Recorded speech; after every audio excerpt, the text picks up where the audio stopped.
नमस्कार विद्यार्थियों। परिणाम आरएस ऑनलाइन प्लेटफॉर्म पर आप सभी का स्वागत है। आरएस मुख्य परीक्षा 2024 के संदर्भ में आधुनिक भारत के संदर्भ में आज हम कांग्रेस की स्थापना, एक महत्वपूर्ण टॉपिक जिसकी आज शुरुआत हो रही है, इसको आप देखेंगे। कांग्रेस की स्थापना से 1947 तक जो आपका सेगमेंट है आधुनिक भारत का, उसमें से छोटे और बड़े क्वेश्चन की संभावना ज़्यादा रहती है।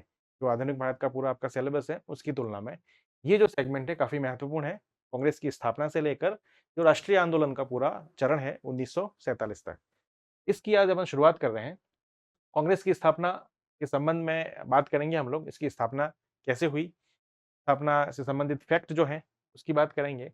फिर एक महत्वपूर्ण चीज़ है जो हमें ध्यान देना है, कांग्रेस की उत्पत्ति संबंधी विभिन्न विचार या सिद्धांत। कांग्रेस की उत्पत्ति क्यों हुई, कैसे हुई, इसको लेकर के समकालीन राजनीतिक वेत्ता और बाद के जो इतिहासकार हैं, उन्होंने अपने-अपने विचार दिए हैं कांग्रेस की उत्पत्ति को लेकर के। तो वो 4-5 विचार हैं, उसके बारे में हम लोग बात करेंगे। और फिर है कांग्रेस के विभिन्न चरण या राष्ट्रीय आंदोलन के एक भिन्न चरण के रूप में, जिसमें हमें नरम दल या उदारवादी चरण और गरम दल या उग्रवादी चरण की बात करनी है। तो एक-एक करके टॉपिक के बारे में बात करते हैं। सबसे पहले हम बात करते हैं कांग्रेस की स्थापना के संबंध में। कांग्रेस की स्थापना जैसा कि आप सभी को पता है, कांग्रेस की स्थापना एक ब्रिटिश अधिकारी एओ ह्यूम के प्रयासों से हुई। A O Hume, Allan Octavian Hume.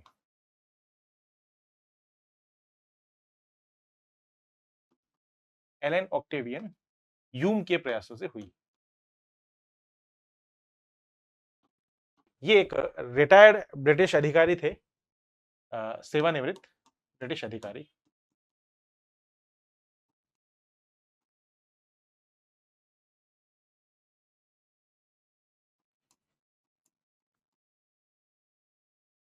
Congress की स्थापना के समय ध्यान रखिएगा कि भारत के जो गवर्नर जनरल हैं, वह थे डफरिन, लॉर्ड डफरिन। भारत सचिव, सेक्रेटरी ऑफ स्टेट, जो कि आपके इंग्लैंड में ब्रिटिश सरकार की कैबिनेट में भारत मंत्री कहलाते थे, वह थे आपके आर चर्चिल। और ब्रिटिश प्रधानमंत्री उस समय जब कांग्रेस की स्थापना हुई 1885 में, तब उस समय ब्रिटिश प्रधानमंत्री थे ग्लैडस्टन।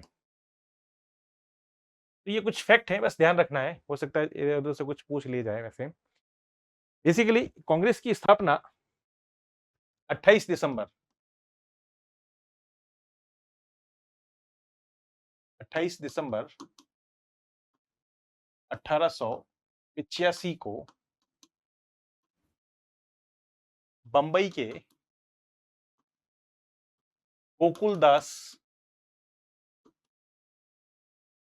गोकुलदास तेजपाल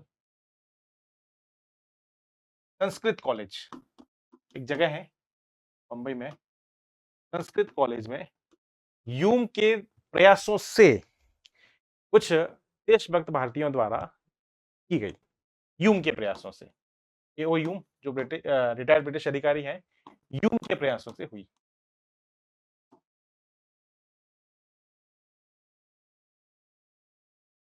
ह्यूम के प्रयासों से हुई। ठीक है,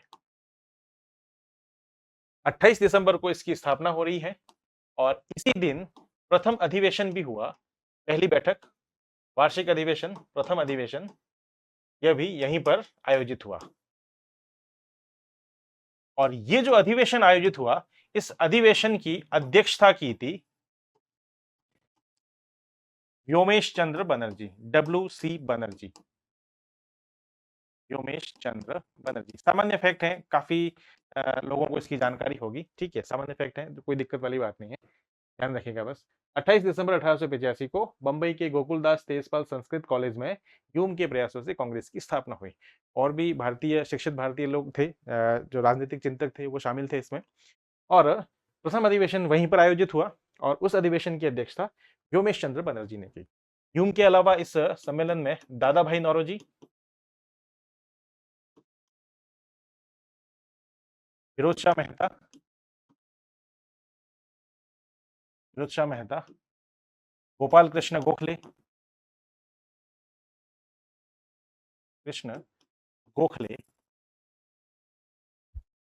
बदरुद्दीन तैयब जी,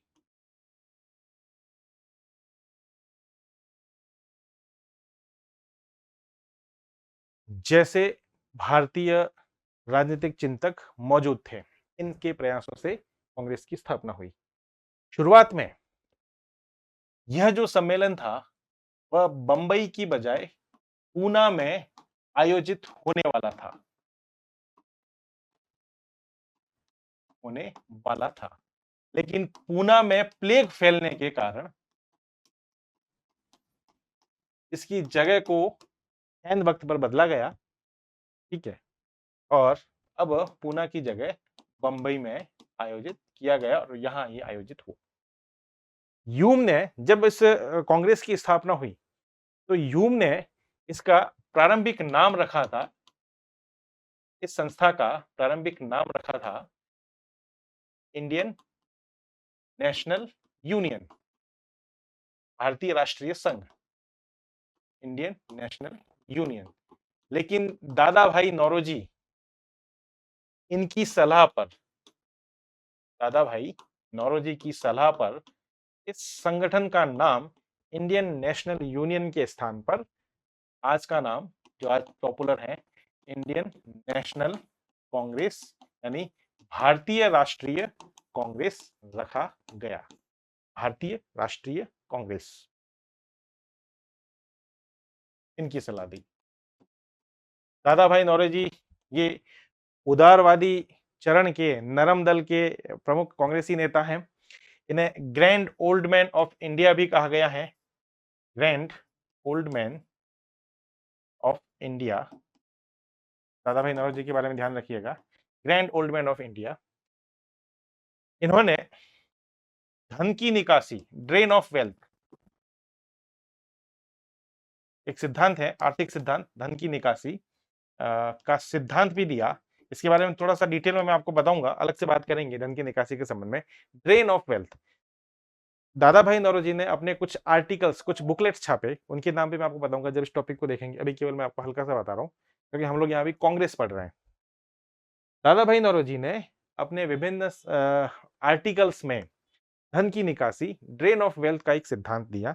इसमें उन्होंने ब्रिटिश सरकार की नीतियों को, औपनिवेशिक नीतियों को उजागर किया और स्पष्ट रूप से उन्होंने लिखा, विस्तृत रूप से लिखा कि कैसे विभिन्न माध्यमों से ब्रिटिश सरकार भारत की संपत्ति का भारत से बाहर भेज रही है, निर्गमन कर रही है और इसके बदले में भारतीयों को कोई लाभ प्राप्त नहीं हो रहा है।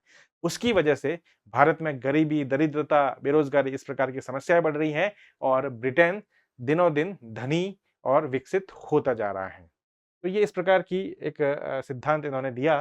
दादा भाई नौरोजी ने पहली बार सिद्धांत को दिया। कालांतर में फिर आर.सी. दत्त, महादेव गोविंद रानाडे, इस तरीके बहुत सारे विद्वानों ने धन की निकासी के सिद्धांत पर अपने विचार प्रस्तुत किए।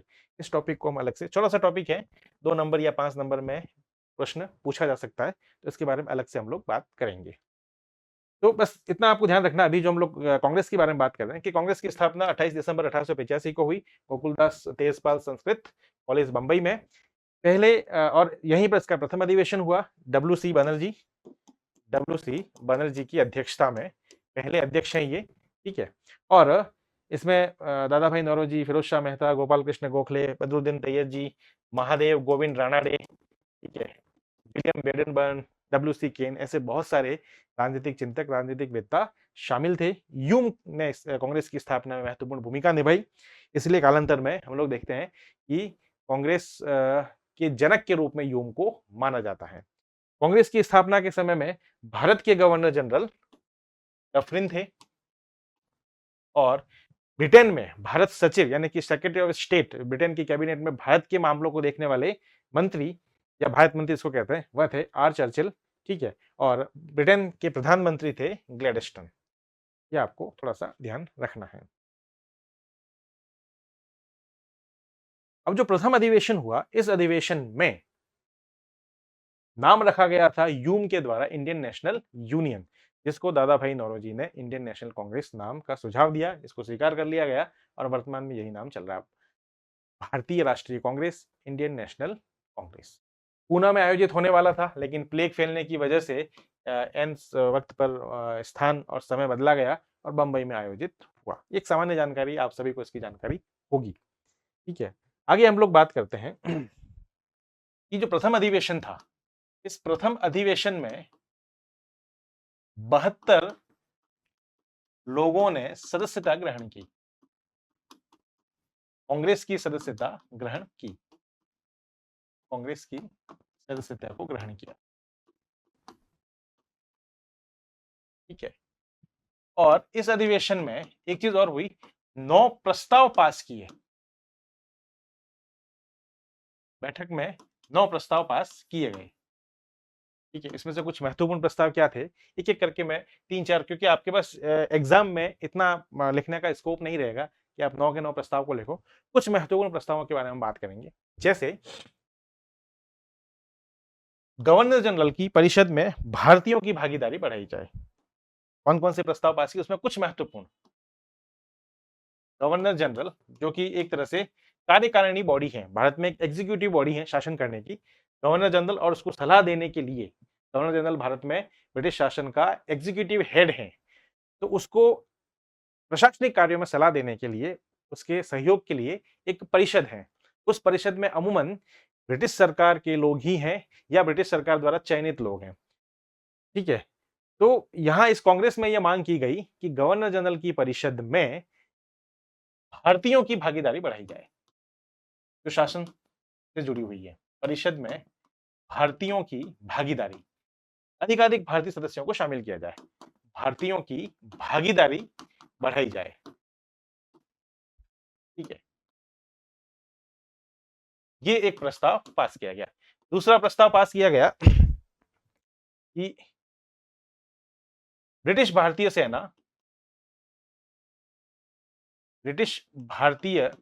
सेना का व्यय सरकार 50% तक कम करे, क्योंकि भारत में जो ब्रिटिश सेना है, जो युद्धों के लिए ब्रिटिश सामग्री खरीदी जा रही है, तो उन सेना को वेतन भत्ते आदि देना, युद्ध सामग्री खरीदना, ये सब भारत के धन से किया जाता था और इसके लिए भारतीयों पर टैक्स बढ़ाया जाता था, कृषि पर टैक्स बढ़ाया जाता था। तो कांग्रेस ने इस अधिवेशन में, प्रथम अधिवेशन में, जो 9 प्रस्ताव पास किए, जो 9 मांगे सरकार के सामने रखी, उसमें एक मांग यह भी थी कि जो ब्रिटिश भारतीय सेना है उसमें सरकार कटौती करे, 50% तक कटौती करे, ताकि आम भारतीयों पर इस कर का बोझ में कमी आए। ठीक है, सिविल सेवा, जो आईसीएस का एग्जाम होता था, सिविल सेवा की परीक्षा भारत में भी आयोजित की जाए, भारत में भी आयोजित करवाई जाए तथा इसकी अधिकतम आयु, इस परीक्षा में शामिल होने की इसकी अधिकतम आयु 23 वर्ष निर्धारित की जाए।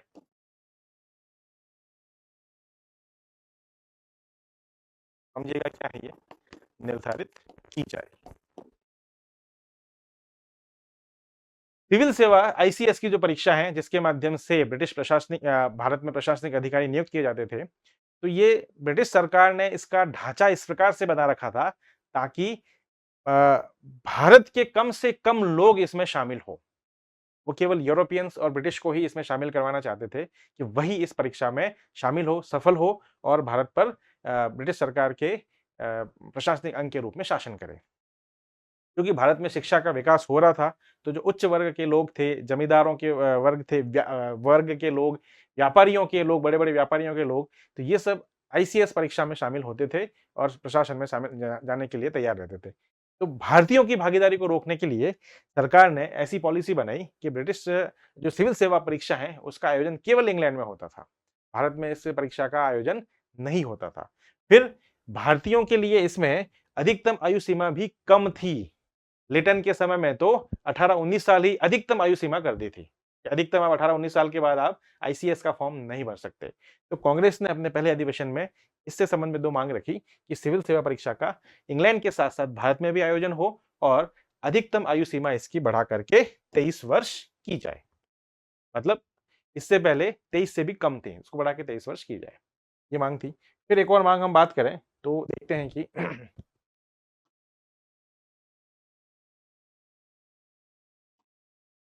ब्रिटेन से आयातित वस्त्रों, ब्रिटेन की फैक्ट्रियों में जो वस्त्र बने हैं, जो काफी सस्ते हैं, सरकार उन पर बहुत कम टैक्स लगाती है।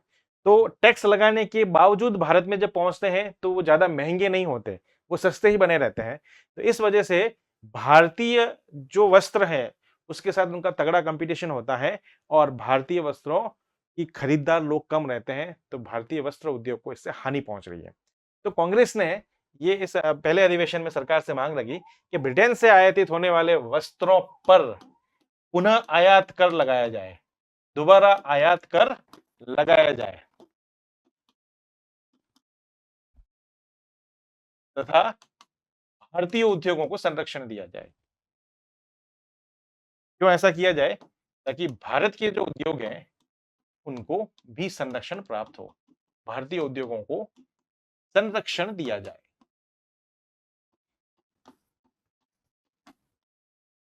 ठीक है।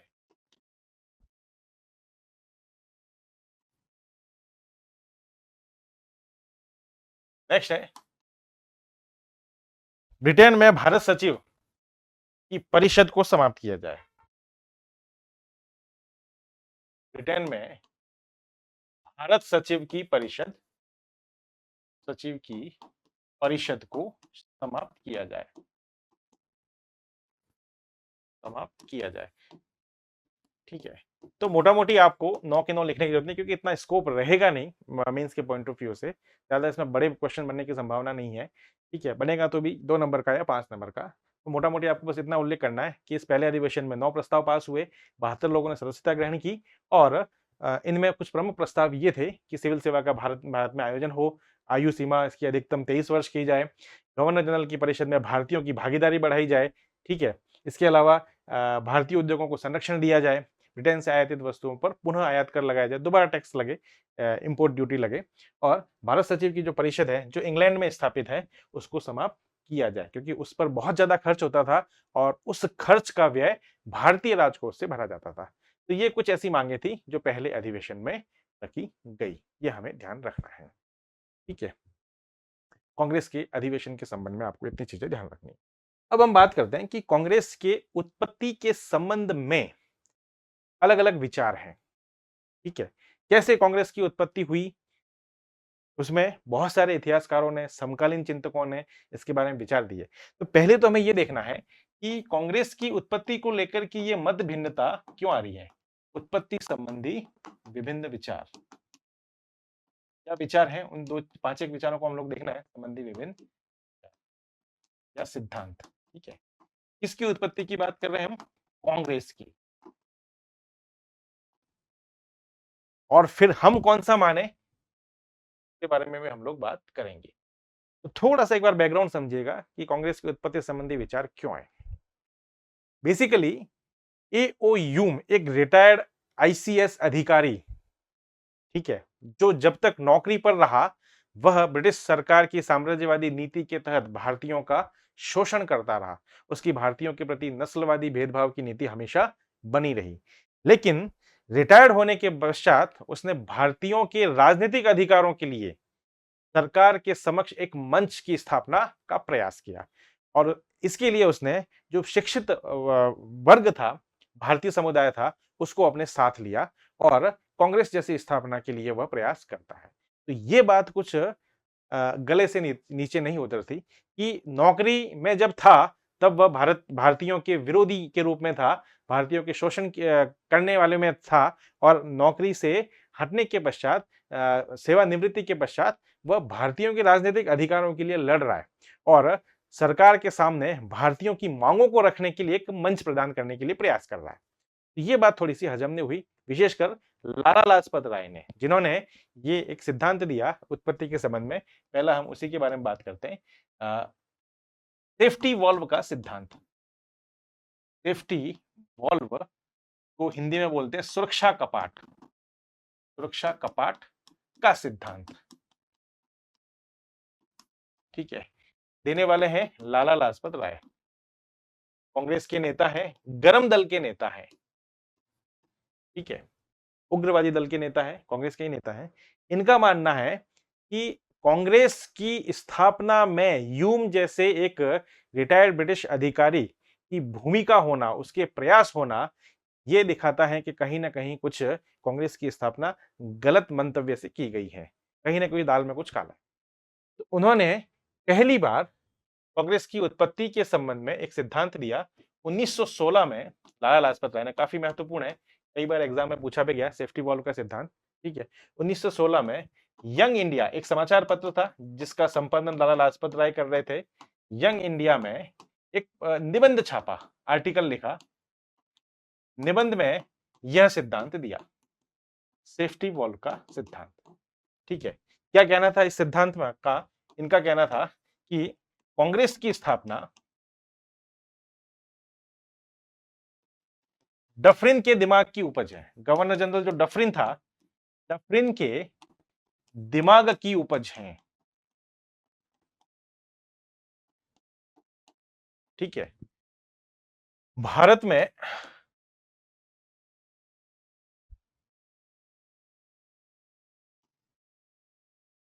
ब्रिटिश सरकार के विरुद्ध, ब्रिटिश सरकार के विरुद्ध बढ़ रहे जनाक्रोश, जनाक्रोश से बचने के लिए, बचने के लिए डफरिन ने ह्यूम के माध्यम से कांग्रेस जैसे मंच की स्थापना करवाई। एक राजनीतिक मंच, ठीक है, राजनीतिक मंच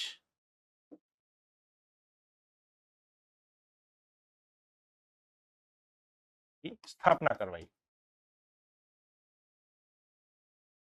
इनका कहना है कि कांग्रेस भारतीयों के हितों के लिए लड़ने वाली संस्था नहीं थी। डफरिन जो उस समय का तत्कालीन गवर्नर जनरल था, वह भारत के विभिन्न क्षेत्रों में सरकार की औपनिवेशिक नीतियों की वजह से जो राजनीतिक जागरूकता आ रहे थे, जो शिक्षा की वजह से लोग जागरूक हो रहे थे, ब्रिटिश सरकार की नीतियों को समझ रहे थे, तो उसका विरोध शुरू हो गया था। इस विरोध के कारण जनाक्रोश सरकार के विरुद्ध काफी बढ़ रहा था। तो जैसे अचानक से 18 सितंबर की क्रांति हुई, हमने बात भी की थी 18 सितंबर क्रांति के संबंध में, कि सरकार को इसकी भनक नहीं लगी, ठीक है, सुगबुगाहट भी नहीं थी सरकार के पक्ष में, कुछ अचानक से ये क्रांति हो गई। तो अगर ऐसी कुछ भविष्य में कोई समस्या ना हो, तो इससे बचने के लिए सरकार के पास ऐसा कुछ राजनीतिक मंच होना चाहिए जिसमें सो असंतुष्ट जो भारतीय वर्ग हैं, जो सरकार की नीतियों को लेकर के असंतुष्ट हैं, जो अपनी मांगे सरकार के सामने रखना चाहते हैं अपने अधिकारों के लिए, तो एक ऐसा मंच, राजनीतिक मंच होना चाहिए ताकि सरकार को उनकी आकांक्षाओं की जानकारी होती रहे और सरकार उसके हिसाब से रेस्पॉन्स करे। अगर उनके असंतोष की मात्रा कम है तो इन्हें एक तरह से नजरअंदाज किया जाए, और काफी बड़ी मात्रा में अगर असंतोष हो तो उन्हें कुछ अधिकार देकर के उन्हें चुप करा दिया जाए।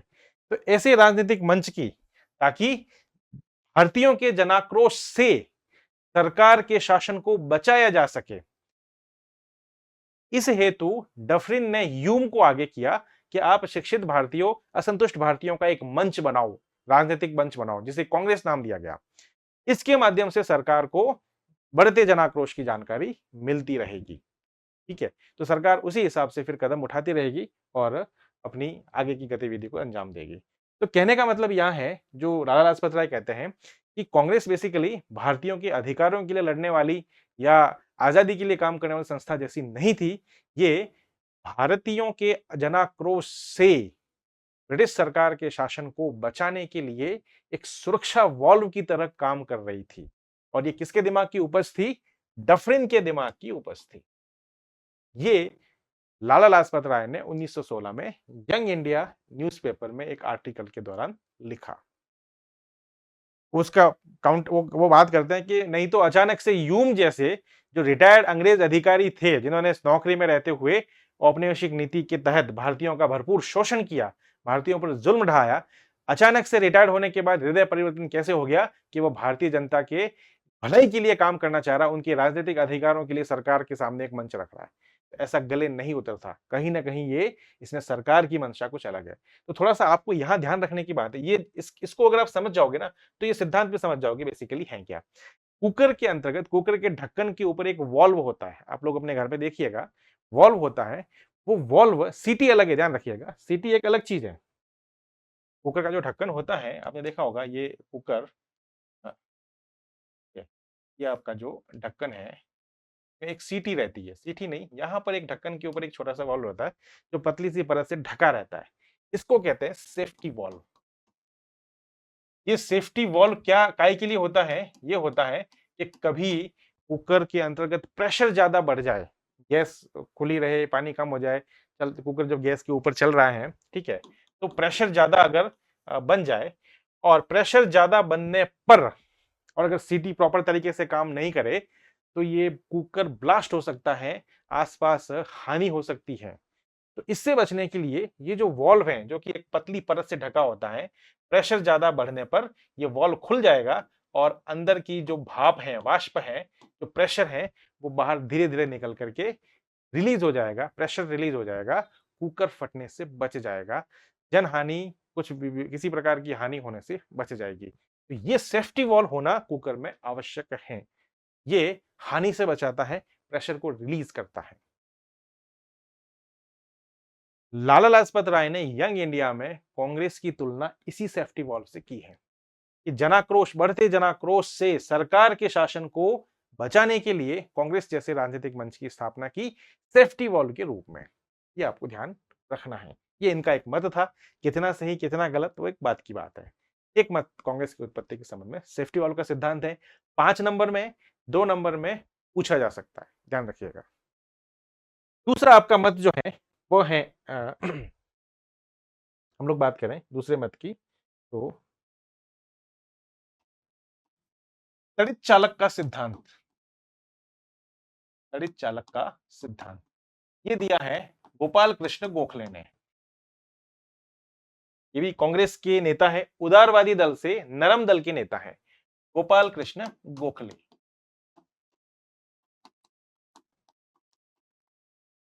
Theory of lightning conductor. 8वीं 9वीं क्लास में आपने साइंस में पुरानी क्लास में पढ़ा होगा, प्राइमरी क्लास में, कि शहरों में ऊंची ऊंची बिल्डिंग होती हैं, उन बिल्डिंग के ऊपर एक लोहे की या तांबे की रॉड लगी होती है छत पर, और वो इतनी लंबी होती है कि एक जमीन के अंदर तक गड़ी रहती है। लाइटनिंग कंडक्टर वह क्यों होती है? आकाशीय बिजली से उस बिल्डिंग को बचाने के लिए इस प्रकार की लाइटनिंग कंडक्टर तड़ित चालक जो होता है वह उपयोग किया जाता है, क्योंकि वह कॉपर की या लोहे की रॉड होती है जो विद्युत की सुचालक है। प्राइमरी साइंस की क्लास में आपने पढ़ा होगा। और जहां विशेषकर जहां बिजली ज्यादा कड़कती है, ऐसे क्षेत्रों में ऊंची ऊंची बिल्डिंग को आकाशीय बिजली से बचाने के लिए ये लाइटनिंग कंडक्टर यूज में किया जाता है। ठीक है। तो ये जो लाइटनिंग कंडक्टर हैं, जब आकाशीय बिजली गिरती है, तो इस लाइटनिंग कंडक्टर के माध्यम से वह आपके ये बिल्डिंग है, देख लीजिएगा एक तरह से बिल्डिंग बनी हुई है, प्रकार से ऊंची कई मालों की बिल्डिंग है, और ये आपके लाइटनिंग कंडक्टर इसके बिल्डिंग के सारे सारे जमीन में अर्थ हैं। ठीक है। तो आकाशीय बिजली अगर गिरेगी, अगर लाइटनिंग कंडक्टर नहीं होगा, ठीक है, लाइटनिंग कंडक्टर नहीं होगा, तो आकाशीय बिजली ये सीधी बिल्डिंग के ऊपरी तलों पर गिरेगी और ऊपर के जो माले हैं उसको नष्ट कर सकती है। तो इसको बचाने के लिए एक विद्युत की सुचालक धातु की रॉड लगी होती है। तो ये होने से क्या होगा, इसमें से विद्युत प्रवेश करेगी और इससे होते हुए वह जमीन में अर्थ कर जाएगी, भूमिगत हो जाएगी, बिल्डिंग को क्षति नहीं पहुंचेगी। गोपाल कृष्ण गोखले ने ये जो सिद्धांत दिया, तड़ित चालक का सिद्धांत या थ्योरी ऑफ लाइटनिंग कंडक्टर, ये सिद्धांत लाला लाजपत राय के जो कालांतर में से आया। अच्छा, बेसिकली ये जो गोपाल कृष्ण गोखले का जो सिद्धांत ना होकर के, थोड़ा सा इसको समझिएगा, गोपाल कृष्ण गोखले ने जो पत्र लिखे अपने समकालीन राजनेताओं को, कांग्रेस के नेताओं को, उनको आधार बना करके आधुनिक इतिहासकार विपिन चंद्र द्वारा ये दिया गया है, सिद्धांत है। पर बेसिकली तड़ित चालक का सिद्धांत का बेस गोपाल कृष्ण गोखले के पत्र हैं जो उन्होंने अपने साथियों को लिखे थे। ठीक है, ये बात है बेसिकली। तो ये यहाँ पे कहते हैं, गोपाल कृष्ण गोखले कहते हैं, या इनके पत्रों में ऐसा लिखा गया है कि कांग्रेस की स्थापना सरकार के शासन को बचाने के लिए नहीं की गई है। कांग्रेस की स्थापना, ठीक है, हमने ह्यूम के सहयोग से की। और ह्यूम को आगे क्यों किया गया? क्योंकि ह्यूम एक अंग्रेज था। एक अंग्रेज के जो अधिकार होते हैं वो एक भारतीयों के अधिकार से ज्यादा है।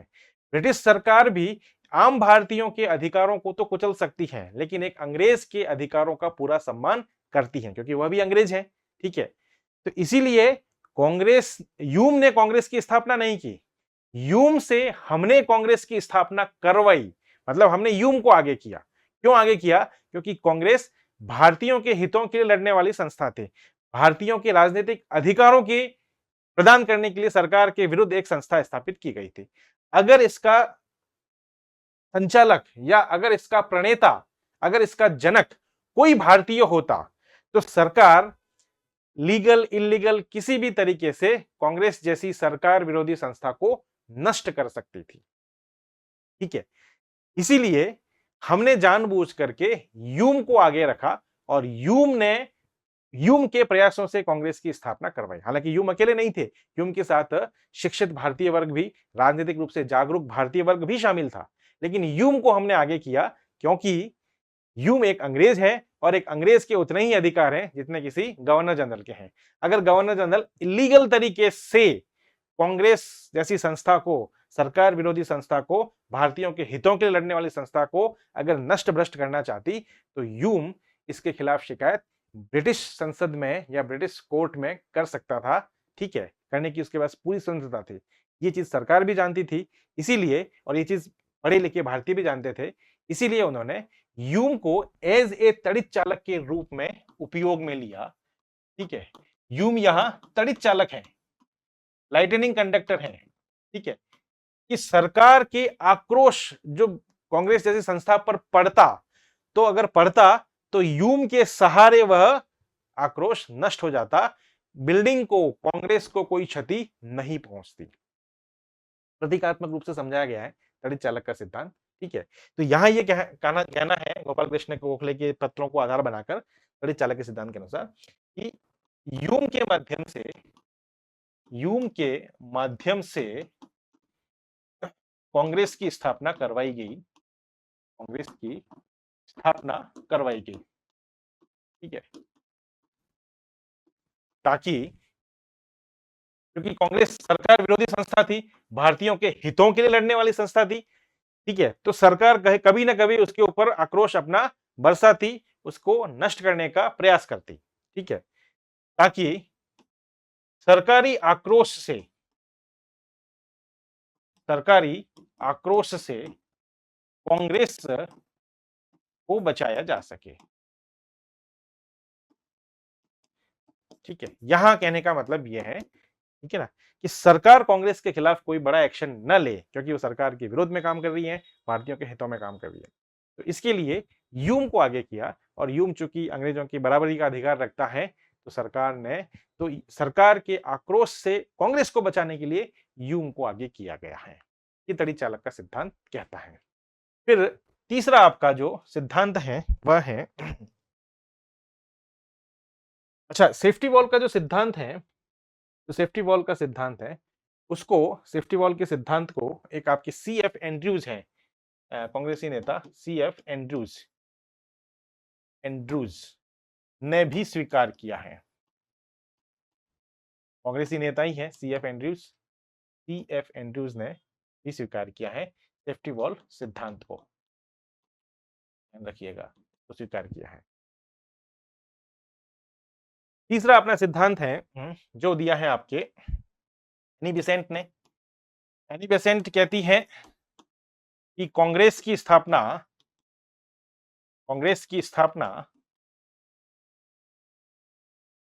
17 देशभक्त भारतीयों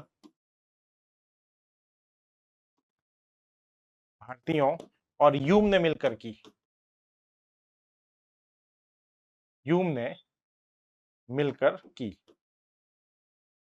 तो इनका कहना है कि कांग्रेस की स्थापना से जुड़े हुए लोग देशभक्त थे, देश के नागरिकों के भलाई के लिए कार्य करने वाले थे, सरकार के समर्थक नहीं थे। ठीक है, ये एनी बेसेंट का मत है।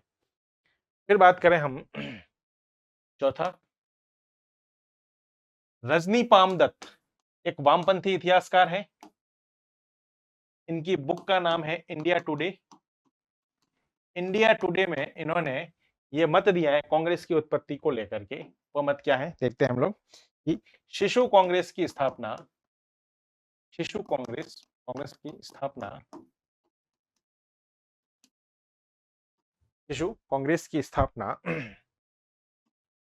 ब्रिटिश सरकार द्वारा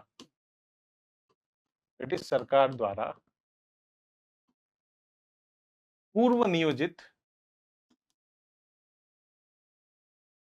एक गुप्त योजना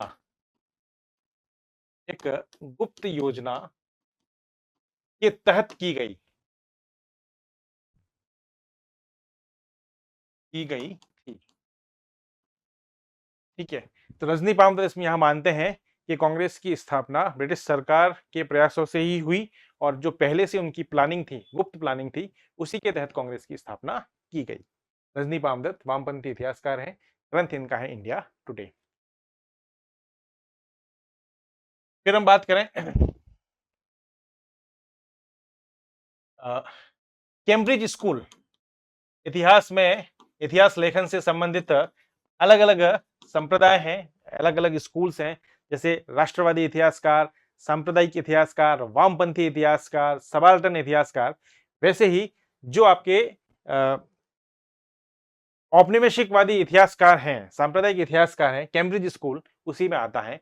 और कैम्ब्रिज स्कूल के एक विद्वान है अनिल सील। ठीक है, एक तरह से ये साम्राज्यवादी इतिहासकार है, साम्राज्यवादी इतिहासकार है, ध्यान रखिएगा। तो कैम्ब्रिज स्कूल के साम्राज्यवादी इतिहासकार अनिल सिल का कहना है कि कांग्रेस की स्थापना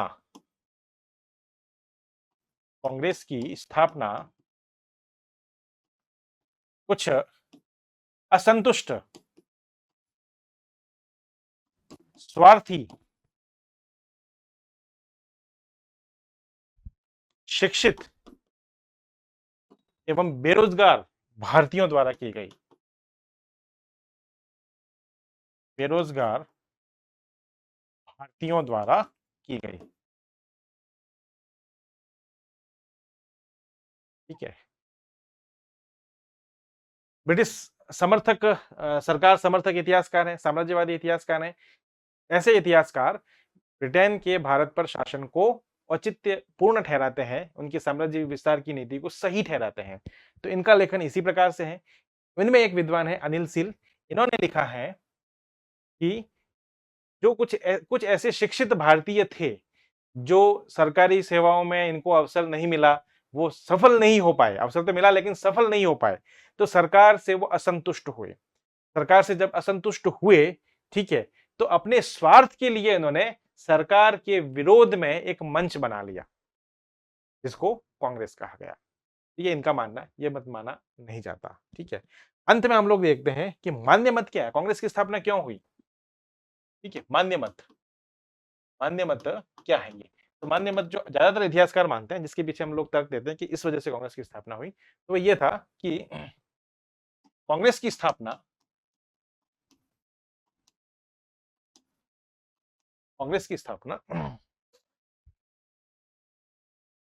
बढ़ते राष्ट्रवाद का प्रतीक है। बढ़ते राष्ट्रवाद एवं राजनीतिक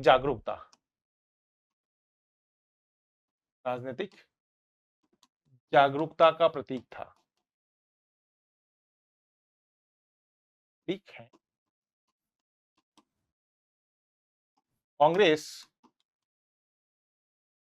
क्षेत्रीय एवं वर्गीय संगठनों का विकसित रूप है।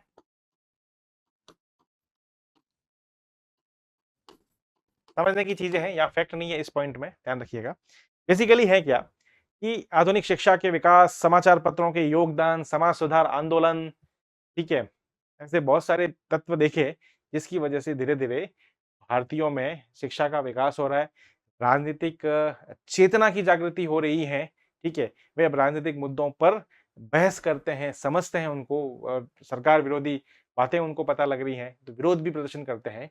तो इतिहासकारों का मानना है कि बेसिकली कांग्रेस की स्थापना एक तरह से बढ़ती राजनीतिक चेतना और राष्ट्रवाद की भावना का प्रतीक है। कैसे कि जैसे जैसे लोगों में राजनीतिक चेतना का विकास हो रहा है, राष्ट्रवाद की भावना आ रही है, तो शुरुआत में क्षेत्रीय और वर्गीय संगठनों की स्थापना हुई। जैसे एक उदाहरण है 1837-38 में हम लोग देखते हैं पहला राजनीतिक संगठन जो भारत में स्थापित हुआ, राजनीतिक संगठन ध्यान रखिएगा, वह था land holders society. Land holders society, ठीक है, बंगाल में स्थापित हुआ। जमींदारों की एक पार्टी, जमींदारों के हितों को संरक्षण देने के लिए लैंड होल्डर्स सोसाइटी की स्थापना की 1837 में। ठीक है, ताकि वे जमींदार अपनी मांगों को, अपने अधिकारों को सरकार के सामने इस मंच के माध्यम से रखते थे। तो जमींदारों में अपने हितों के लिए एक संगठन बना। इसी प्रकार हमने आगे भी देखा ऐसे बहुत सारे क्षेत्रीय संगठन बने, वर्गीय संगठन बने, जैसे Bengal British India society, Bengal British India society, ठीक है, मद्रास महाजन सभा, मद्रास महाजन सभा, बॉम्बे एसोसिएशन, अलग अलग समय में अलग अलग संस्थाएं बनी। बॉम्बे एसोसिएशन, इंडियन लीग 1875 में, इंडियन लीग, इंडियन एसोसिएशन,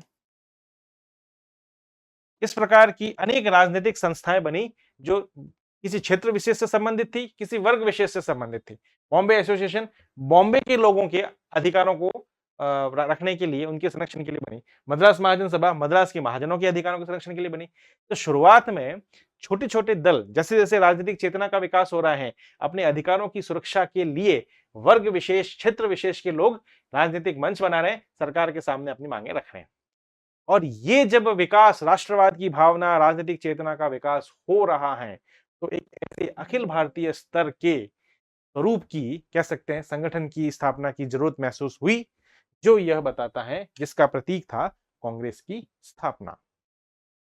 ठीक है, तो जैसे जैसे लोगों में राजनीतिक चेतना का विकास हो रहा है, अब वह किसी वर्ग विशेष या क्षेत्र विशेष की बात नहीं कर रहे हैं। वह कह रहे हैं कि हम अलग अलग क्षेत्रों के, अलग अलग वर्गों की समस्याओं की जो अगर जड़ देखा जाए तो एक ही है, ब्रिटिश शासन। तो एक ऐसा अखिल भारतीय स्तर का संगठन बनाया जाए जिसमें सभी वर्गों के राजनीतिक हितों की, अधिकारों की बात की जाए। तो जब ऐसी भावना लोगों में देखने को मिलती है, राष्ट्रवाद का विकास होता है, राजनीतिक चेतना का विकास होता है, उसी का परिणाम है कांग्रेस। तो बेसिकली कांग्रेस क्या है? क्षेत्रीय और वर्गीय संगठनों का विकसित रूप है। अचानक से कोई अखिल भारतीय स्तर की पार्टी बनाने के बारे में नहीं सोचेगा। पहले वह छोटे स्तर के लोगों को लेकर के, छोटे क्षेत्र के लोगों को लेकर के, उनके अधिकारों के लिए राजनीतिक पार्टी बनाएगा।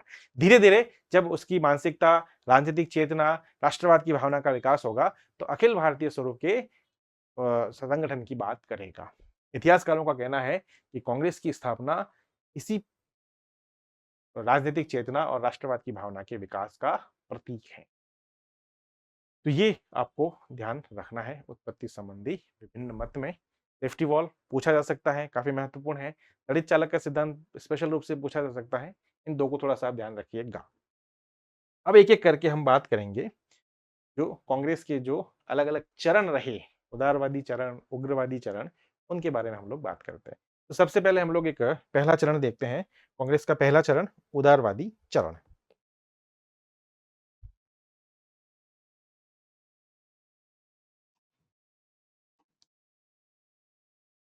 कांग्रेस उदारवादी चरण, इसको आम बोलचाल में नरम दल भी कहते हैं। और इसका जो समय था वह कांग्रेस की स्थापना से 1905 ईस्वी तक देखा जा सकता है। ठीक है, क्यों इसको उदारवादी चरण कहा गया, नरम दल कहा गया, उसके बारे में पहले बात करेंगे। उदारवादी चरण, ठीक है, लिबरल्स हैं ये। इस चरण में कांग्रेस के जो नेता हैं उसमें इस प्रकार की नीतियों के, उदारवादी नीतियों के नेताओं का प्रभुत्व अधिक है। इस वजह से 1885 जब से कांग्रेस की स्थापना हुई तब से लेकर के 1905 ईस्वी तक कांग्रेस पर उदारवादी नेताओं का प्रभाव, उनकी नीतियों का प्रभाव अधिक था। इसलिए इस चरण को उदारवादी चरण या नरम दल का चरण कहते हैं। ठीक है, इस चरण के नेता कौन है, कौन से नेता हैं जो उदारवादी कहेंगे, जैसे Dadabhai Naoroji, grand old man of India, Dadabhai Naoroji. ठीक है, महादेव गोविंद रानाडे, गोविंद रानाडे, गोपाल कृष्ण गोखले, गोखले, फिरोज शाह मेहता,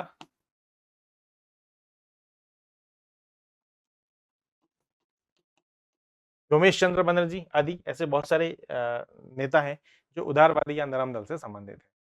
क्यों इनको उदारवादी कहा गया, क्योंकि इनकी नीतियां ही ऐसी हैं। क्या नीतियां हैं, ये अहिंसक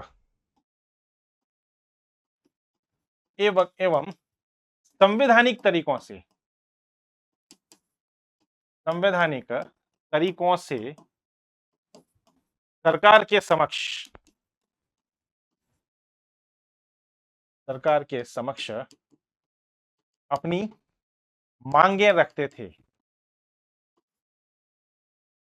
और मांगों का आधार रखने का माध्यम क्या होता था, एप्लीकेशन, प्रार्थना पत्र, ज्ञापन, मेमोरेंडम, स्मरण पत्र। ठीक है, इन तरीकों से, अहिंसक तरीकों से और संविधान के दायरे में रहकर किसी प्रकार के कानूनों का उल्लंघन न करते हुए ये प्रार्थना पत्र, स्मरण पत्र, ज्ञापन आदि के माध्यम से अपनी मांगों को लिख करके, लोगों के हस्ताक्षर करवा करके सरकार के अधिकारियों को प्रस्तुत करते हैं कि हमारी मांगे हैं, सरकार इसको पूरा कीजिए। तो इनकी जो नीतियां हैं, ये नीतियां कैसी हैं, लिबरल हैं, उदारवादी हैं, इसलिए इनको उदारवादी चरण कहा गया और ऐसे नेताओं को उदारवादी नेता या नरम दलीय नेता कहा गया। ये जो नेता हैं, जो उदारवादी नेता हैं, ये, इनका अगर वर्ग की बात करें तो ये उच्च मध्य वर्ग से संबंधित है। उच्च मध्य वर्ग, मध्य वर्ग का हायर क्लास, उच्च मध्य वर्ग से संबंधित हैं ये उदारवादी नेता, नरम दल के नेता, उदारवादी नेता। ठीक है, अपने व्यवसाय में सफल हैं, अपने पेशा या व्यवसाय में सफल हैं, व्यवसाय में सफल व्यक्ति हैं। फिर बात करें हम, राजनीति इनका मुख्य पेशा नहीं।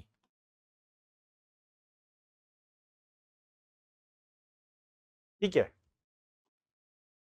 ब्रिटिश शासन, ध्यान रखिएगा पॉइंट बिल्कुल, ब्रिटिश शासन को भारत के विकास, विकास के लिए अच्छा एवं अनिवार्य मानते हैं, अनिवार्य मानते हैं। ये आंदोलन लाने में विश्वास नहीं रखते, आंदोलन लाने में विश्वास नहीं रखते। इन चीजों को समझना, इसी से आपको समझ में आएगा उनकी नीतियां कैसी हैं। ये संविधान के दायरे में रहकर अहिंसक तरीके से अपनी मांगे सरकार के सामने रखते हैं, मतलब कि अपनी मांगों को रखने में किसी प्रकार के कानून का उल्लंघन न हो। ज्ञापन, प्रार्थना पत्र, स्मरण पत्र आदि के माध्यम से अपनी मांगे सरकार के सामने प्रस्तुत करते हैं। ठीक है, क्यों ऐसा कर रहे हैं, ये मध्य वर्ग के अपर क्लास से संबंधित है। अपने जो भी व्यवसाय हैं, जैसे दादा भाई नौरोजी एक सफल बिजनेसमैन थे, गोपाल कृष्ण महादेव गोविंद रानडे एक ब्रिटिश सरकार में जज थे, तो अपने व्यवसाय में, अपने पेशे में सफल व्यक्ति हैं। राजनीति इनके लिए द्वितीयक पेशा है। ऐसा नहीं कि वह साल भर राजनीति कर रहे हैं, वह अपने व्यवसाय में, अपनी नौकरी में ध्यान देते हैं और विशेष अवसर पर कांग्रेस के अधिवेशनों के समय वो एक्टिव हो जाते हैं और जनता की मांगों को वह सरकार के सामने प्रस्तुत करते हैं। तो अपने व्यवसाय में सफल व्यक्ति हैं, ठीक है? तो एक तरह से संपन्न व्यक्ति हैं, कोई दिक्कत वाली बात नहीं है। राजनीति इनके लिए सेकेंडरी है, मुख्य पेशा नहीं है। और सबसे महत्वपूर्ण चीज, इन उदारवादी नेताओं का ऐसा मानना है कि भारत में ब्रिटिश शासन भारत के विकास के लिए सुनहरा अवसर है, दैवीय कृपा है, ठीक है, अच्छा है। इसीलिए वे भारत में ब्रिटिश शासन को हटाने की मांग नहीं कर रहे। वह कह रहे हैं कि भारत के विकास के लिए, जब से ब्रिटिश शासन आया है, भारत में आधुनिक शिक्षा का विकास हुआ, अंग्रेजी शिक्षा हुई, आधुनिक संचार के साधन, रेलवे जैसे संचार के साधनों में रेलवे, इस प्रकार के आधुनिक संचार के साधनों का विकास हुआ, आधुनिक उद्योग धंधों की स्थापना हुई, तो भारत के विकास के लिए विधि का शासन स्थापित हुआ। ब्रिटिश सरकार का शासन भारत पर होना अनिवार्य है। तो ये भारत में ब्रिटेन के शासन को भारत के विकास के लिए आवश्यक मानते हैं, तो सरकार को हटाने की बात नहीं करते, ये किसी प्रकार का आंदोलन लाने की बात नहीं करते। वह कह रहे हैं कि हमारी कुछ मांगे हैं, उस मांगों को आप मानिए, भारतीयों के हितों के लिए काम कीजिए, बस। ब्रिटिश सरकार के विरोधी नहीं हैं, उसको, उसके शासन को अच्छा मानते हैं। जब अच्छा मानते हैं तो सरकार के विरुद्ध किसी प्रकार का आंदोलन लाने के लिए उनकी मंशा नहीं है। उनकी नीतियां उदार हैं, इसीलिए इनको उदारवादी या नरम दलीय नेता कहा गया है, ठीक है। हालांकि उग्रवादी नेताओं ने, गरम दल के नेताओं ने इनकी इसी नीति की आलोचना की और उन्हें इस प्रार्थना पत्र, ज्ञापन, मेमोरेंडम जो देते हैं, इसके माध्यम से सरकार के सामने भारतीयों की मांग रखते हैं, तो वो कहते हैं कि आपको कुछ हासिल नहीं हुआ, सरकार इस प्रकार से भारतीयों को कुछ भी देने वाली नहीं है, ये तो याचना की वृत्ति है, भीख मांगने की एक तरह से ये आपकी जो नीति है, इसको स्वीकार नहीं किया जाएगा। ये उग्रवादियों की मांगे थी, अगले चरण में हम इसके बारे में बात करेंगे। तो उन्होंने, उग्रवादियों ने इन नीतियों की आलोचना की है और उदारवादियों की नीति को भीख मांगने की संज्ञा दी है। एक भारतीयों के अधिकारों के लिए हम विदेशियों से भीख मांग रहे हैं कि हमें ये दे दीजिए। इस नीति से कुछ हासिल होने वाला नहीं है, ऐसा इनका मानना था। तो इसमें आपको ध्यान रखिएगा, उदारवादी चरण कब से कब तक चला, ठीक है। चूंकि इस चरण में कोई विशेष आंदोलन नहीं हुआ, क्यों? क्योंकि इस समय कांग्रेस पर जिन नेताओं का प्रभाव है वो आंदोलन लाने के पक्षधर नहीं है। ब्रिटिश सरकार को बुरा नहीं मानते, वो ब्रिटिश सरकार को भारत के विकास के लिए अच्छा मानते हैं, ब्रिटिश शासन बना रहे इसके लिए वो प्रयासरत हैं, ठीक है। और वह कहते हैं कि भारतीयों की कुछ समस्या है, सरकार उसको, हमारी इन मांगों को सुने और उसके लिए कार्य करे, ठीक है। और इसके लिए वो क्या करते हैं, संविधान के दायरे में रहकर अहिंसक तरीके से, बिना किसी हिंसा के, वह प्रार्थना पत्र, ज्ञापन आदि के माध्यम से सरकार के समक्ष अपनी मांगे रखते हैं। तो इस 1885 से 1905 के चरण में कांग्रेस के नेतृत्व में किसी प्रकार का आंदोलन नहीं चलाया गया। अधिवेशन हर साल होते रहे, जब भारतीयों की मांगों का एक मांग पत्र तैयार कर हर वर्ष ब्रिटिश सरकार के सामने प्रस्तुत किया गया, लेकिन सरकार ने इस पर कोई विशेष ध्यान नहीं दिया, ठीक है। इसी कारण उग्रवादियों ने, गरम दल के नेताओं ने, जो कांग्रेस का ही एक दूसरा धड़ा है, उदारवादियों की इस नीतियों को भीख मांगने की संज्ञा देते हुए, ठीक है, किसी ने 3 दिन का तमाशा कहा। अश्विनी कुमार दत्त कहते हैं कि ये कांग्रेस के जो अधिवेशन 3 दिन चलते हैं, ये केवल 3 दिन का तमाशा है, बाकी साल भर कांग्रेस चुप रहती है, ठीक है। तिलक कहते हैं कि ये उदारवादी नेता है, ये बरसाती मेंढक की तरह टर्राते हैं, बारिश में मेंढक की आवाजें सुनने को मिलती हैं, तो जैसे ही अधिवेशन का समय आता है उस समय ये सारे सक्रिय हो जाते हैं, फिर जैसे ही अधिवेशन समाप्त हुआ वैसे ही सब अपने अपने व्यवसाय में वापस तल्लीन हो जाते हैं, फिर साल भर कुछ सुख बुगाट नहीं रहते। तो ये इस प्रकार से जो उग्रवादी नेता है, उन्होंने उदारवादियों की नीति की आलोचना की है। हालांकि विशेष कोई इसमें हमें प्रयास नहीं मिला, ठीक है। इन 20 साल के दौरान भारतीयों को विशेष कोई अधिकार प्राप्त नहीं हुआ। फिर भी इस उदारवादी या नरम दल की अपना महत्व है, अपना महत्व है, या कह सकते हैं कि इसके प्लस पॉइंट क्या रहे, क्या हमें इसकी उपयोगिता क्या रही। तो पहली चीज तो ये है कि कांग्रेस के इस उदारवादी दल में विशेष कोई सफलता, कोई अधिकार भारतीयों को प्राप्त नहीं हुआ, ना कोई बड़ा आंदोलन चलाया गया। ठीक है, आंदोलन ही चलाया नहीं गया क्योंकि आंदोलन के विरोधी थे। ठीक है, तो फिर क्या इनकी उपलब्धि रही, इनका क्या महत्व रहा, उपलब्धि कह सकते हैं कि इस चरण की क्या उपलब्धि रही। ठीक है, तो इसकी हम बात करें कि एक तो इनके नेतृत्व में भारतीयों में भारतीयों में राजनीतिक चेतना चेतना एवं राष्ट्रवादी भावना राष्ट्रवाद की भावना बढ़ाने का प्रयास किया गया।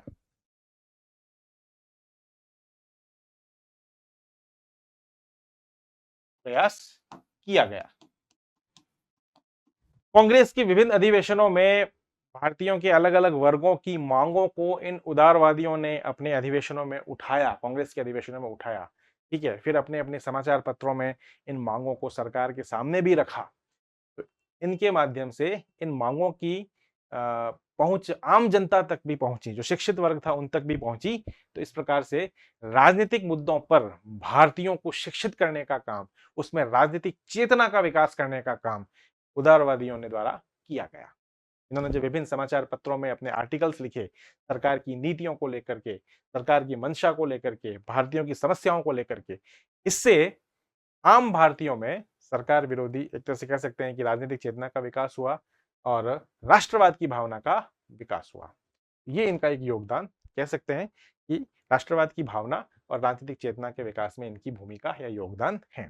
दूसरा, उदारवादियों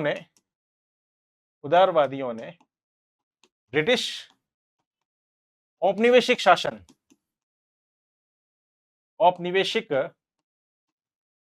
की समीक्षा की, मीमांसा की, विश्लेषण किया, समीक्षा कर धन की निकासी, कृषि का वाणिज्यीकरण,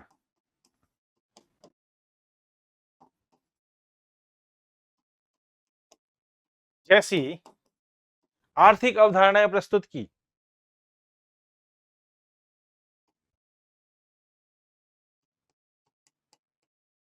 कंसेप्ट प्रस्तुत किए। समझना इस चीज को।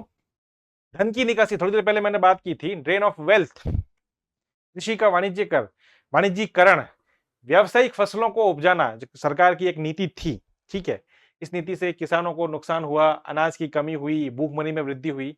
तो ये सब जो बिंदु हैं, सरकार की ये जो आर्थिक पॉलिसी थी, धन की निकासी, कैसे भारत का धन विभिन्न माध्यमों से भारत से बाहर ब्रिटिश सरकार द्वारा भेजा गया, जिससे भारत दिनों दिन गरीब होता गया। भारतीयों की क्रय शक्ति क्षमता, जो सोने की चिड़िया कहलाता था, वह दिनों दिन गरीबी के ग्रस्त होता गया। उसका नतीजा आज तक हम लोग भोग रहे हैं। तो ये इस प्रकार का ब्रिटिश औपनिवेशिक शासन का जो आर्थिक विश्लेषण किया, ये उदारवादियों के द्वारा पहली बार किया गया। दादा भाई नौरोजी, धन की निकासी के सिद्धांत से जुड़े हुए व्यक्ति। महादेव गोविंद रानाडे, धन की निकासी के सिद्धांत के संबंध में उन्होंने अपनी बात की। तो ये जो सिद्धांत हैं, धन की निकासी हो गया, कृषि का वाणिज्यीकरण हो गया, विऔपनिवेशीकरण हो गया, ठीक है, विऔद्योगीकरण, इन सब आर्थिक नीतियों की, जो ब्रिटिश सरकार की नीति थी, जिससे भारतीय अर्थव्यवस्था को, आम भारतीयों को जो हानि हुई, नुकसान हुआ, जो भारत की अर्थव्यवस्था गरीबी में धकेली गई, ठीक है, भारतीयों पर ऋण बोझ बढ़ता गया, इन सबको उजागर पहली बार कौन कर रहे हैं? उदारवादी। और ये जो मुद्दे थे, ये कालांतर में गांधी जी द्वारा भी उठाए गए कि कैसे भारत को लूटा गया, विभिन्न माध्यमों से भारत के धन को भारत से बाहर भेजा गया। लेकिन इन मुद्दों को पहली बार किसने उठाया? उदारवादी नेताओं ने। दादा भाई नौरोजी, महादेव गोविंद रानाडे, रमेश चंद्र दत्त, दादा भाई नौरोजी, गोपाल कृष्ण गोखले, एमजी रानाडे, गोपाल कृष्ण गोखले सरीखे उदारवादी नेताओं ने इन आर्थिक मुद्दों को उठाया। हालांकि यहाँ पे एक चीज मैं और आपको क्लियर करूंगा, इसमें आपकी जरूरत नहीं है, लेकिन समझना इसको कि एक तरफ तो वो ब्रिटिश शासन को अच्छा मानते हैं, दूसरी तरफ वो ब्रिटिश शासन की इन बुरी नीतियों का भी हवाला देते हैं। तो जब इनसे पूछा गया कि भाई साहब आप ब्रिटिश शासन को अच्छा मानते हो, भारत के विकास के लिए सही ठहराते हो, तो ये फिर धन की निकासी, कृषि का वाणिज्यीकरण, इससे जो भारतीय अर्थव्यवस्था को गर्त में जा रही है, भारतीय किसानों पर ऋण का बोझ बढ़ रहा है, लोग बेरोजगार हो रहे हैं, भारतीय उद्योग धंधे चौपट हो रहे हैं, इसके लिए कौन जिम्मेदार? आप तो मानते हो कि ब्रिटिश शासन भारत के लिए विकास के लिए अच्छा है, तो इनका कहना है कि मूलतः अंग्रेज अच्छे हैं। भारत में कुछ ऐसे बुरे अंग्रेज अधिकारी आ चुके हैं जो अपने स्वार्थ के लिए भारतीयों का शोषण करते हैं। मूलतः जो ब्रिटेन की संसद है, जहां लोकतंत्र है, वहां के लोग अच्छे हैं, भारत के लिए अच्छी पॉलिसी बनाते हैं, ठीक है, लेकिन यहां पर भारत के अंदर कुछ ऐसे गवर्नर जनरल, गवर्नर्स हैं जो भारतीयों का शोषण करते हैं, वो बुरे हैं। ठीक है, पूरी अंग्रेज कौम इस भारत के शोषण के लिए जिम्मेदार नहीं है। मूलतः अंग्रेज अच्छे हैं। भारत पर अंग्रेजों का शासन अच्छा है, भारत के विकास के लिए वो लोग काम कर रहे हैं। तो भारत की समस्याओं के लिए जिम्मेदार कौन है? कुछ बुरे अंग्रेज अधिकारी, कर्जन जैसे, लिटन जैसे, डफरिन जैसे कुछ बुरे अंग्रेज अधिकारी, ये इतने बुरे हैं कि भारत की शोषण, भारत की गरीबी इसके लिए जिम्मेदार है। तो वो कहते हैं कि अगर हम ब्रिटेन की संसद को, ब्रिटेन की जनता को इन बुरे अंग्रेज अधिकारियों के, जो स्वार्थी हैं, बुरे हैं, इनके शोषण की चीजों को हम उजागर करें, भारतीयों के शोषण की चीजों को, तो मूलतः जो अंग्रेज अधिकारी इंग्लैंड में बैठे हैं वो अच्छे हैं, वो इनके खिलाफ कार्रवाई करेगी और भारतीयों का विकास होगा।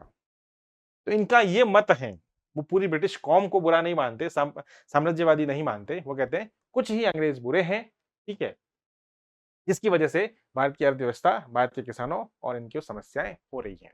ठीक है, कितनी बात सही है कितनी गलत है वो एक अलग विषय है, लेकिन इसको आपको ध्यान रखने की, मैंने एक एक्स्ट्रा फैक्ट के रूप में आपको बताया, बाकी विशेष रूप से आपको ध्यान रखने की जरूरत नहीं है, केवल इतना ध्यान रखने का कि ये इनके उपलब्धियों में शामिल है। राजनीतिक चेतना और राष्ट्रवाद को बढ़ाने में इनकी भूमिका थी।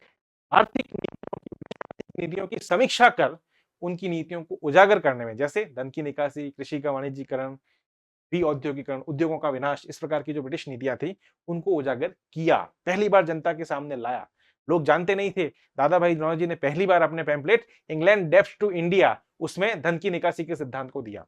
आम जनता को पहली बार पता चला कि कैसे विभिन्न तरीकों से भारत का धन भारत से बाहर ले जाया जा रहा है ब्रिटिश सरकार की वजह से। ठीक है, और इनकी उपलब्धियों की बात करें तो उदारवादियों की उपलब्धियों की वजह से 1892 का एक्ट, 1892 का अधिनियम पारित हुआ। अधिनियम अधिनियम पारित हुआ और इस अधिनियम में क्या था कि गवर्नर जनरल की परिषद में भारतीयों की संख्या और अधिकारों में वृद्धि हुई। गवर्नर जनरल की सलाहकारी परिषद में, गवर्नर जनरल की सलाह देने वाली परिषद में, सलाहकारी परिषद में भारतीयों की संख्या और अधिकारों में वृद्धि, भारतीयों की संख्या एवं अधिकारों में वृद्धि हुई, अधिकारों में वृद्धि हुई।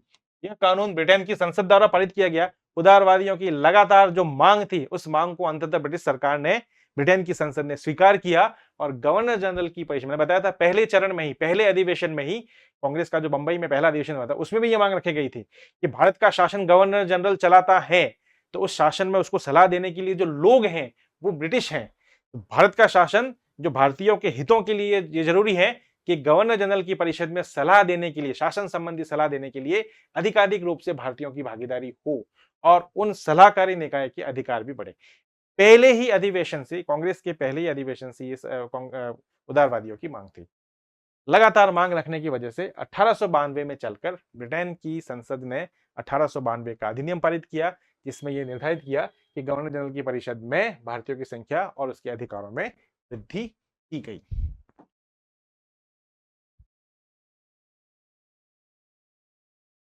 ये एक उपलब्धि थी। इसी प्रकार लोक सेवा पर, पब्लिक कमीशन लोक सेवा पर 1886 में, अभी एडिशनल ध्यान रहे तो ठीक है, नहीं तो यहां तक आप खत्म कर दीजिएगा, इतना ही स्कोप रहेगा। 1886 में एचिसन कमीशन, लोक सेवा पर एचिसन कमीशन आयोग गठित, ठीक है, लोक सेवा के संबंध में सुझाव देने के लिए, यह भी इनकी मांग थी। ठीक है, इसी प्रकार 1896 में भारतीय व्यय की समीक्षा के लिए, जो सरकार भारत के खजाने से पैसा खर्च कर रही है, ब्रिटिश सेना पर खर्च, ऐसे बहुत सारे, प्रशासन पर खर्च। तो इस पर भारतीय व्यय पर समीक्षा हेतु वेल्बी कमीशन गठित हुआ। ये भी उदारवादियों की मांगों के आधार पर समीक्षा हेतु वेल्बी आयोग, वेल्बी आयोग गठित। और सबसे महत्वपूर्ण अगर इनकी बात करें तो इन्होंने उस समय जब कांग्रेस अपनी नवजात अवस्था में थी, कांग्रेस अभी शिशु अवस्था में थी, विकसित हो रही थी, इतनी शक्तिशाली संस्था नहीं थी, उस समय सरकार से सीधा-सीधा टकराव मोल न लेकर के कांग्रेस को ब्रिटिश सरकार के आक्रोश से बचाए रखा और अगली पीढ़ी के हाथों में कांग्रेस को सुरक्षित सौंपा। अगर इसी पहले चरण में उदारवादी अगर ब्रिटिश सरकार के सामने आमने-सामने होती, जन आंदोलन आंदोलन हालांकि वो ला भी नहीं सकती थी और ले आती सपोज करो, तो ब्रिटिश सरकार उसको येन केन प्रकारेण दबा देते, कांग्रेस संस्था नष्ट हो जाती। तो कुछ विद्वानों का ऐसा भी मानना है कि कांग्रेस जब शक्तिहीन संस्था थी, अभी नवोदित संस्था है, नई-नई रूप से उदय हुई है, तो इन्होंने सरकार से इस संस्था को बचाए रखा, सरकार के प्रकोप से बचाए रखा और सुरक्षित रूप से, हालांकि इस चरण में कुछ ज्यादा विशेष लाभ नहीं मिला, लेकिन सुरक्षित रखना, क्योंकि ये सरकार की विरोधी संस्था है, भारतीयों के हितों के लिए काम करने वाली संस्था है। तो शक्तिशाली, जो पूरे विश्व का सबसे शक्तिशाली देश है ब्रिटेन, उसके विरोध में काम करने वाली संस्था, और अगर वह बची रह हुई है तो इसमें कहीं ना कहीं उदारवादियों की बहुत बड़ी भूमिका है। हालांकि उनकी उपलब्धियां सीमित हो सकती हैं, लेकिन यह एक बहुत बड़ी उपलब्धि है कि उसने अगली पीढ़ी को, उग्रवादियों को सुरक्षित हाथों में एक कांग्रेस जैसा बड़ा मंच सौंपा। ये भी एक इनकी अपने आप में बड़ी उपलब्धि। ठीक है, तो ये उदारवादियों के संबंध में, नरम दल के संबंध में आप थोड़ी सी जानकारी रखिएगा। ठीक है, साधारण सी बात है, क्यों इस चरण को नरम दल कहा गया है, उदारवादी दल कहा गया है, इसके बारे में आपको ध्यान रखना है। ठीक है, उदारवादी चरण या नरम दल। ठीक है, इसके बाद हम नेक्स्ट देखेंगे उग्रवादी चरण, उसके बारे में बात करें, अगली क्लास में बात करेंगे। आज इतना ही, देखते हैं